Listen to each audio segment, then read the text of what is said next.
My grandson Cody pushed me into the pool during his own birthday party. I hit my shoulder and nearly drowned while he laughed. "Don't be so dramatic, Grandpa."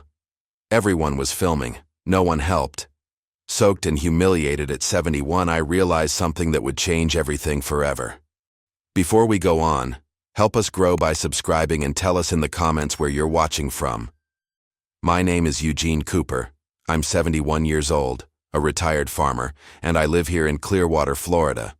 You know that feeling when you build your whole life on simple but solid values? For over 50 years I worked this Florida land, always believing that hard work and honesty were enough. I raised Donna on my own after losing my wife, teaching her the same principles my father taught me. Family takes care of family. You provide without expecting anything but respect in return. That's how I saw the world. Simple, clear, no complications. I never thought that simplicity could be mistaken for weakness. I've always been low-key with money, never flashy, but never let anyone go without. When Donna married Scott and they brought Cody into the family, I felt whole again. Having a grandson felt like getting a second chance to matter in someone's life.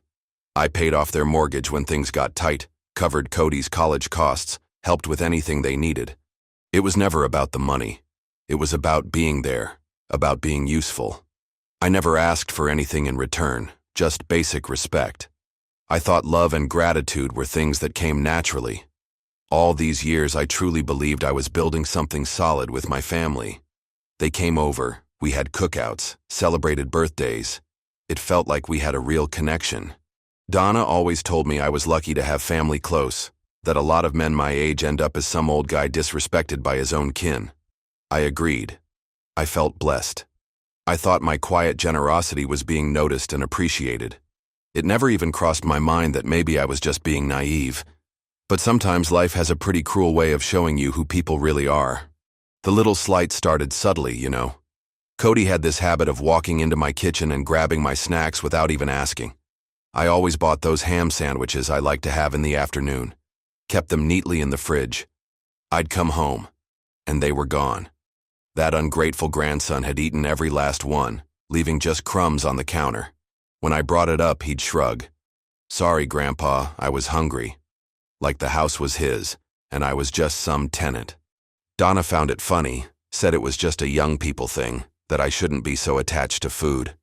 But to me, it was plain and simple disrespect. Donna treated my car like it was hers. Didn't even ask anymore. I'd wake up in the morning and the car was gone. She'd taken it to run errands or drop Scott off somewhere. Scott would change the Wi-Fi password without telling me, and when I asked for the new one, he'd sigh. "Eugene, you're complicating things as usual." They even made a family WhatsApp group where they shared the new password, but never added me. It felt like I was a stranger in my own home, a burden they just tolerated. Every little action like that was a tiny cut, but those cuts hurt more than a deep wound. By the time Cody's birthday party came around, I was already at my limit with all the disrespect. The music was way too loud, his friends were yelling and jumping into the pool like wild animals. I walked over and politely asked, "Hey guys, can you turn it down a bit? The neighbors are going to complain." Cody stopped laughing, gave me that mocking look I knew all too well. "Grandpa, don't be such a killjoy," he said, and before I could react, he pushed me. I felt my back tilting toward the water, the world spinning in slow motion. That's when everything changed forever. Soaking wet, dripping dirty pool water, I managed to pull myself out of that humiliation, my clothes clinging to my body. I had slammed my right shoulder on the edge when I fell, and the pain throbbed all the way up to my neck, but no one came to help. They were all standing there in a circle, laughing like it was the funniest show in the world. Donna had her phone out, recording everything, and I heard her say, "This is going straight to the family group." Like my dignity was just cheap entertainment for them. I dragged myself to a corner by the pool, trying to catch my breath and pull myself together. I felt something break inside me, something that had nothing to do with my injured shoulder. Cody just kept the party going like nothing had happened, posing for his friends who were still laughing at the whole thing. "Did you see how he flailed in the water?" he shouted, mimicking my desperate movements in the pool. His friends clapped, some of them still filming with their phones. I was 2 feet away, visible but completely ignored. Water was dripping from my soaked dress shirt, forming a puddle around me. No one offered a towel. No one asked if I was okay. It was like I was some wet ghost haunting my own party. Donna didn't stop laughing for even a second. She was showing the video to everyone who walked by, retelling the scene like it was the funniest thing they'd ever seen. "Wait until you see this part," she'd say, rewinding to the exact moment I hit my shoulder on the edge. Scott laughed too, saying I looked like a fish out of water. Not a single word of concern. Not even a, "You okay, Eugene?" Just laughter, mockery, and public humiliation. 60-something years of sacrifice for this family had become nothing more than a WhatsApp joke. That moment made it painfully clear what I meant to them: disposable entertainment. No one called me over to sing happy birthday to Cody after that. When it was time for cake, they just pretended I didn't exist. I stayed in my corner, wet and invisible, watching the party go on like I wasn't even there. They took pictures, opened presents, kept laughing like everything was fine. When I finally walked back into the house, dripping water across the living room floor, I heard more laughter coming from Donna's phone. She was showing someone the video of my fall, narrating every detail over the phone. "You should have seen his face when he hit the water," she laughed. In that moment, something inside me died for good. After everyone left and the house was finally quiet, I locked myself in my room. I peeled off my soaked clothes, took a hot shower, but the shame didn't wash away with the pool water. I looked at myself in the mirror and saw a humiliated old man, disrespected by the very family he had raised and supported. It wasn't about the sore shoulder or the wet clothes anymore. It was about who I had become in their eyes. A pathetic old man who deserved to be shoved into a pool and turned into a family meme. I sat on the edge of the bed, and for the first time in decades, I cried. But it wasn't sadness. It was rage. That same night, I opened the metal box where I keep all my important documents. Deeds, wills, insurance policies, bank statements. I spread everything out on my bedroom table. I started going through every paper, every bill I paid, every benefit I gave to this ungrateful family. I sat there for hours, calculating, making notes, mentally shutting off every financial faucet I had opened for them. I canceled their access to my online accounts, revoked their banking authorizations, changed passwords. It wasn't impulsive. It was a calculated decision. The next morning, I called my lawyer and scheduled an urgent meeting. I woke up the next morning with a mental clarity I hadn't felt in years. For the first time, I was done being the silent provider. I was going to start thinking strategically. I called my lawyer, William Hartman, and scheduled an urgent meeting for that same afternoon. When I got to his office, I brought all the documents I had sorted through the night before.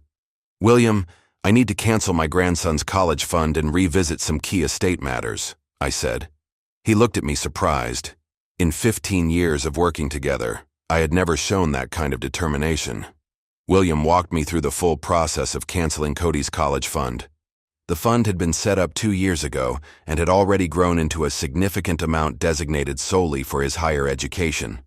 "Eugene, legally speaking, you have full control over this fund as a co-owner," he told me, adjusting his glasses. "Any transfer or maintenance is completely voluntary, not mandatory." That hit me like a lightning bolt cutting through the fog. For years, I'd acted like I was obligated to support them financially. My first move was to cancel the college fund that had been securing the academic future of that ungrateful grandson. For 2 years, I had been making monthly deposits of $800. I called the bank directly and requested a complete cancellation of all automatic transfers. "Mr. Cooper, are you sure? This will directly impact the beneficiary's educational plans," the representative warned. "Absolutely sure," I replied, feeling a strange sense of satisfaction rush through me. The process was surprisingly simple. All I had to do was show my ID and confirm I was the primary account holder. Next, I shut down the trust I had created specifically to protect the family's assets. That trust included the house, the cars, the insurance policies, and a large portion of my investments. William guided me through all the paperwork needed to revoke that complex legal instrument. "Eugene, this will transfer everything back into your individual name," he explained patiently. "Your family will lose any legal claim over these assets." That was exactly what I wanted, to reclaim full control over everything I had built over decades. I also revoked every single banking authorization I had given Donna and Scott over the years. They had emergency access to my accounts, could transfer funds, and even withdraw money when needed. I called each of my banks and systematically removed all those permissions. Mr. Cooper, this will prevent the authorized users from accessing your accounts in any way, the manager confirmed. That's exactly what I want, I answered with absolute resolve. Within hours, Donna and Scott were completely cut off from my personal financial system. My lawyer warned me about one key delay.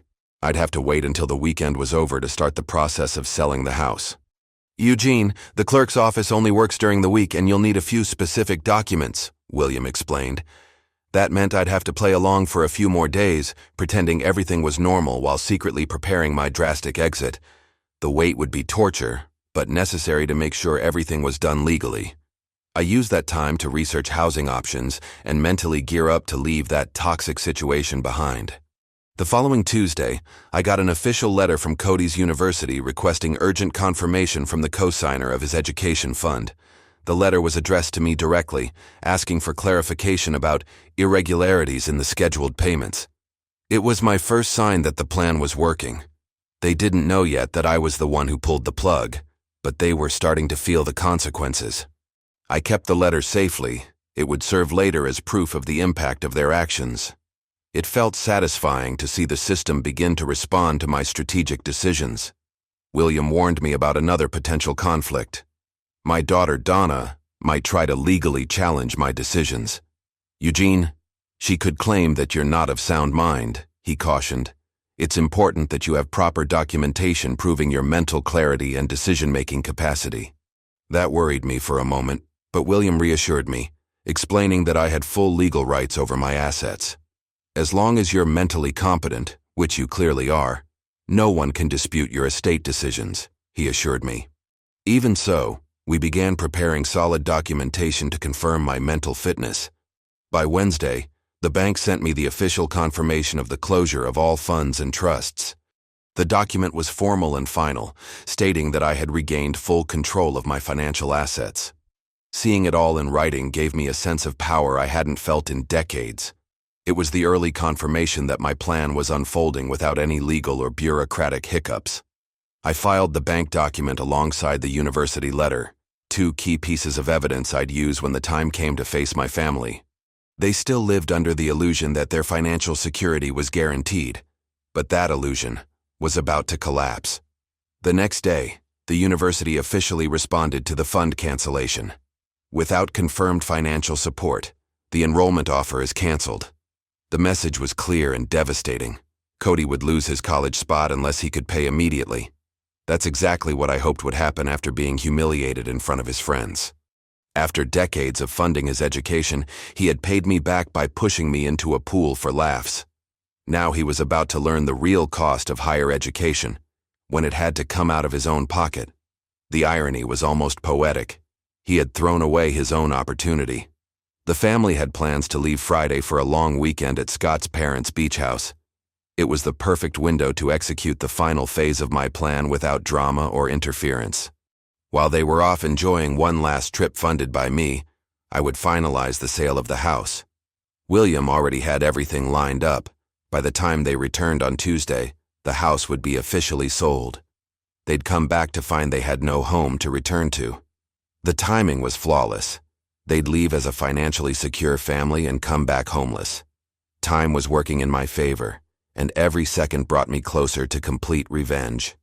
The family would leave on Friday without a care in the world, enjoying the last moments of financial comfort I had ever given them. Over the weekend, I would move into an apartment I had already secretly rented. By Tuesday, the house would be sold, and I'd be living a new life, far away from that toxic family. They'd return to find an empty house and an envelope with all the necessary explanations. It would be the most satisfying moment of my life, watching them realize that actions have brutal consequences. All week during the final prep, I kept up the perfect act of the concerned, supportive grandpa. I asked about their travel plans, wished them a great time, even pretended to care about the trip details. "Hope you guys have a great weekend," I'd say. silently reminding myself that I'd never asked for anything in return for all I had given. In reality, it was the smile of sweet anticipation. I knew this would be their last weekend as they knew it. When they got back, they'd find out the bank of Grandpa had shut down permanently. It was delicious, keeping up the performance while secretly orchestrating the total collapse of their financial world. On Tuesday morning, Scott drove straight to my new place as soon as they got back from their weekend trip. They had returned to the old house only to find it completely empty, just an envelope taped to the front door. Scott pounded on my door with a rage I had never seen before, his clenched fist hammering the wood. "Eugene, open this door right now!" he yelled, waking half the neighborhood. When I opened the door, his face was red with anger, sweating, veins bulging from his neck. "What the hell did you do to us?" he shouted before I could say a word. I greeted him with absolute calm, as if nothing unusual had just happened in anyone's life. "Scott," was all I said, keeping my expression completely neutral and unmoved. He shoved his way into the house, followed by Donna, who was sobbing uncontrollably, and Cody, who looked pale. "Don't play dumb with us, Eugene," Scott kept shouting, waving the envelope in my face like a madman. "We found this on the door. You sold our house while we were gone." I didn't respond. I just watched them barge into my new living room like panicked intruders. I took the envelope from Donna's trembling hands without saying a single word. I opened it slowly, as if I were checking my daily mail, completely detached from their panic. Inside were the university's cancellation letter and the official deed transfer. I looked over the documents with a blank expression, like I was seeing them for the first time. Scott kept yelling, demanding answers, threatening lawsuits, but I remained absolutely silent. Donna cried louder and louder, begging me to say it was all a terrible misunderstanding. "Read," I said simply, holding the papers back out to Donna with total coldness. She tried to argue that she had already read them, that she needed explanations, not more reading. But I just repeated the word, in the exact same tone. "Read." Scott tried to snatch the documents from my hand, shouting that he didn't need to read anything, because he already knew what it said. I didn't flinch, just held the papers out toward Donna like a statue. My silence and lack of reaction were clearly making them even more desperate. I paused deliberately, letting the desperation sink into their faces. The silence in the room was deafening, broken only by Donna's sobs and Scott's heavy breathing. Cody hadn't said a word, probably still trying to process the weight of the situation he had helped create. During that pause, I didn't show any emotion. No satisfaction, no anger, just absolute emptiness. It was like I had completely disconnected from the three of them. The pause lasted almost a full minute, an eternity for those drowning in panic. With a shaky, cracking voice, Donna finally began reading the university letter out loud. Due to the termination of financial support from the co-signer, Cody Cooper's enrollment has been officially canceled. Her voice broke multiple times, but she forced herself to finish. Then came the deed. Property transferred to new owners, final and irrevocable. The weight of the words hit the room like a series of bombs. I remained completely still through the entire reading, just a silent observer watching a movie unfold. Scott exploded with even more fury after hearing the official confirmation of their devastation. "Eugene, you bastard! How could you do this to your own family? Answer me!" he screamed. I looked at him with the same blank expression, showing not a shred of emotion. Donna tried to hug me, begging for explanations, for compassion, for any sign of humanity. I stepped back from her touch mechanically, no force, no affection either. Cody tried to speak, but his voice came out in barely audible, incoherent whispers. Their desperation grew exponentially in the face of my complete emotional detachment. Scott started pacing around the room like a caged animal, yelling threats and demanding answers. Donna clung to my legs, begging like a desperate child. Cody just stood there in shock, finally realizing that this ungrateful grandson had triggered an irreversible disaster. But I remained still, like a marble statue, watching their performance without pity or satisfaction. My indifference was more brutal than any angry outburst could ever be. For several minutes, they tried every tactic imaginable to get a reaction out of me. Scott threatened physical violence, yelling that he'd beat me until I spoke. Donna pleaded with memories of happy times, appealing to our family bond. Cody apologized over and over again, crying like a remorseful child. But I didn't respond. Not to the threats, not to the tears, not to the emotional blackmail. It was as if I had developed an emotional shield strong enough to block out every form of manipulation. Their frustration reached absurd levels as I systematically refused to engage in any kind of discussion. Scott punched the wall and hurt his own hand, but I showed no concern and no sense of triumph. Donna collapsed onto the floor, sobbing hysterically, begging me to go back to being the father she once knew. Cody tried a more mature approach, talking about responsibility and consequences, but his words just echoed in the void. I watched them like a scientist observing lab specimens. No emotional involvement, just clinical observation. It was fascinating to see how they reacted when their usual tricks stopped working. After nearly an hour of desperate attempts to provoke me, they finally began to understand that something fundamental had changed. This wasn't just anger or a phase, it was a complete transformation of who I was. Scott, who used to intimidate me with shouting, no longer had that power. Donna, who once manipulated me with tears, found only indifference. Cody, who could always soften me with apologies, now faced a wall of ice. They were dealing with a humiliated old man who had discovered the power of absolute silence. Their efforts to argue became increasingly pathetic and desperate as they realized they couldn't break through. Scott tried to invoke legal threats, talking about lawsuits we both knew were baseless. Donna resorted to emotional blackmail, saying she'd have a heart attack if I didn't take everything back. Cody made impossible promises, swearing he'd be the perfect grandson for the rest of his life. But I stood firm, like a rock facing a tsunami, unshaken and unbothered. It was astonishing how they had no tools left once emotional manipulation stopped working. Finally, after exhausting every dramatic tool they had, they fell silent, waiting for me to say something. The desperation on their faces was tangible, but I felt neither sympathy nor satisfaction. It was like watching strangers struggle, interesting but emotionally irrelevant. Scott still tried to keep an aggressive posture, but he was clearly defeated. Donna cried quietly, all her tears already spent with no effect. Cody looked at me like I was an alien, trying to understand who this person was. I never asked for anything. But now you've lost everything. Cody broke down in uncontrollable sobs, violent convulsions shaking his young, desperate body. "Grandpa, I'm so sorry, please forgive me. I'll never hurt you again," he cried, falling to his knees.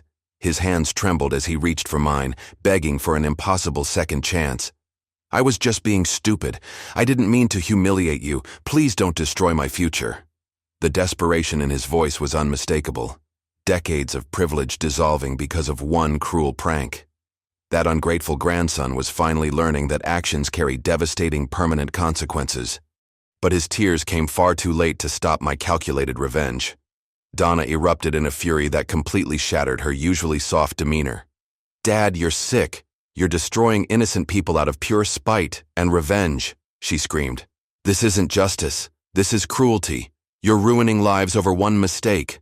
Her accusations sliced through the air like sharp knives, each word laced with genuine hatred. "We gave you love. We gave you family. And this is how you repay us?" She pointed at me like I was the devil himself, trembling with rage. "You're not my father anymore. My father would never be this vindictive and heartless." Scott took on a threatening, aggressive stance I had never seen in him before. "Eugene, we're taking this to court. We'll prove you're mentally incompetent," he declared with fake authority. "No sane person destroys their family over a pool prank. This is elder dementia." He gestured wildly, trying to intimidate me with empty legal threats. "We'll get lawyers, psychiatrists. We'll prove you've lost your mind." His words came out like machine gun fire, desperate and furious. "You can't legally abandon your family like this. We have rights." I stood up calmly from the armchair and walked to my office with slow, deliberate steps. I returned carrying a heavy folder, packed with evidence I had meticulously collected during months of quiet preparation. "You want a legal war?" I asked, slamming the folder down on the table. "Then let's have one, with all the cards on the table." I opened the folder and began spreading documents, photos, screenshots, and contracts around the room. 43 years of unreciprocated generosity, all documented right here. My voice was cold as ice, but every move showed total control of the situation. I picked up the first set of evidence, social media screenshots showing their extravagant spending. "Cody, $300 on a party while I paid your tuition," I said, tossing the photos in his face. "Scott, $2,000 in online gambling while I covered your mortgage." Every screenshot was a knife to their hypocrisy, irrefutable proof of financial irresponsibility. "Donna, $1,500 in clothing while I paid your medical bills." The images showed a life of luxury, secretly funded by me. "You lived like royalty, while I quietly sacrificed everything." Then, I pulled out my phone and played the birthday party video at full volume. "And here's the cherry on top of your cruelty," I said, holding up the screen. The video clearly showed Cody pushing me into the pool while everyone around laughed mercilessly. "Look at how you enjoyed humiliating an old man in front of everyone." The audio perfectly captured the mean-spirited laughter and snide comments about my fall. "This video will be shown in any courtroom you want." The evidence was devastating, a permanent record of their casual cruelty.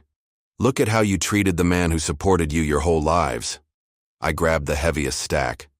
Bank statements from 4 decades of payments. $287,000, I announced, tossing the papers into the air. Every cent documented, every sacrifice officially recorded by the banks. The pages flew through the room like bitter confetti, mathematical proof of my generosity. Mortgages, cars, college tuition, insurance, emergencies, vacations, all paid by me. I picked up another bundle. "And here, the proof that you never contributed a single dollar." The documentation was airtight, prepared by certified accountants over several months. "In 40 years, what was your financial contribution to this family?" Scott tried to discredit the evidence with desperate, baseless legal arguments. "Those documents could be fake. You could have manipulated the bank records," he shouted. I laughed with bitter sarcasm, a sound that echoed through the room like a funeral bell. "Fake? Every document has an official seal, notarization, bank authentication." I held up another envelope. "And here are the duplicates, directly from the banks." I slammed them on the table. "Call the FBI if you want. Get a forensic team." My confidence was absolute. Every number, every date, every signature is real and verifiable. Donna made one last emotional plea, clinging to memories from the past. "Dad, remember when I was little? Remember how much you loved me?" she cried. I stopped and looked her straight in the eyes with icy coldness. "I remember, Donna. I remember when you respected me." I pulled out old family photos. "But that died the day you turned me into a walking ATM." I tore the photos in front of them, one by one. "The father you knew drowned in that pool, along with my dignity." The scraps of paper fell to the ground like dried-up tears. "Now you're meeting Eugene Cooper, not the family bank." Finally, I picked up the most important document, the deed to the sold house. "And this right here is the final blow to your fantasy," I said, holding the paper high. "House sold, funds transferred, accounts closed, final and irreversible." I placed the deed in the center of the table like a trump card. There's no legal recourse. There's no going back. I looked each of them in the eye. "You lost everything because you lost me." My voice was solid as stone, and I regained my dignity in the process. I gathered all the documents back into the folder with triumphant precision, each movement a celebration of victory. They were defeated. No arguments, no options, no hope of reversal. "No one can contest this," I said, closing the folder with final authority. I stood up and walked toward the door with the firm steps of a conqueror. 43 years supporting the ungrateful. That ends today. I stopped at the door and turned one last time. Learn how to live without the family bank. I walked out without looking back, leaving them crushed under the weight of their own actions. Revenge complete. Justice served. 3 months later, I moved into a gated community on the west side of town, far from any chance encounters. The place had a heated Olympic pool, a full gym, and neighbors my age who were actually respectful. For the first time in decades, I woke up each morning without worrying about someone else's bills. My 2-bedroom apartment overlooked a lake, with a balcony where I drank coffee and watched the ducks. It was amazing how peaceful life could be once you cut off toxic, ungrateful people. The quiet of voluntary solitude was far better than the noise of an exploitative family. Every Tuesday at 10 a.m., I'd walk to the community pool for my water aerobics class. The instructor, a former professional swimmer named Margaret, treated us all with genuine dignity and respect. "Good morning, Eugene. Ready for another great workout?" She'd always greet me with a warm smile. In the water, I felt completely free from the emotional chains that had strangled me for so long. The exercises didn't just strengthen my body, they restored my spirit. It was too symbolic. In the same kind of pool where I was humiliated, I had rediscovered my inner strength. I never replied to any messages from my family and changed all my digital and phone information to avoid contact. I heard through mutual acquaintances that they had moved into a small apartment in the suburbs. Scott got a part-time job at a retail store, Donna became a receptionist, and Cody dropped out of college. No one mentioned that ungrateful grandson's name in the neighborhood anymore, as if he'd been erased from local memory. It was satisfying to know they were finally learning the value of honest work without my financial support. Their fall from entitled parasites to workers was the best lesson I could have given. I built a routine entirely focused on my personal happiness and peace, without outside interference. Financially, my situation improved drastically once I stopped supporting the parasitic family that bled me dry. The money that used to support 3 irresponsible adults was now invested in my comfort and joy. I hired a cleaning service, a private chef, and even a personal trainer just for me. I traveled to places I had always dreamed of visiting but couldn't, because I was busy funding someone else's vacations. It felt surreal to realize how many dreams I had sacrificed for people who never even said thank you. Some mornings I'd wake up and for a second forget I no longer had a toxic family. But instead of sadness, I felt deep relief when I remembered I no longer had to care. It was like waking up from a decades-long nightmare to find that reality was far better. They had been dealing with a humiliated old man who finally learned how to set firm, unbreakable boundaries. Freedom was worth more than any family tie built on exploitation and disrespect. I never missed them, not once. I only felt peace from having escaped an emotional prison dressed up as love. In the pool, I moved through the water with a serenity I never thought possible. The water that once framed my humiliation had become the stage for my redemption and personal rebirth. I floated on my back, staring at the blue sky, completely relaxed and at peace with myself. I no longer sank under the weight of others' expectations, imposed responsibilities, or toxic relationships dressed as family. I had finally learned how to float through life. If you enjoyed this story, please like this video, subscribe to the channel, and share your thoughts in the comments. To hear the next story, click the box on the right. Thanks for watching.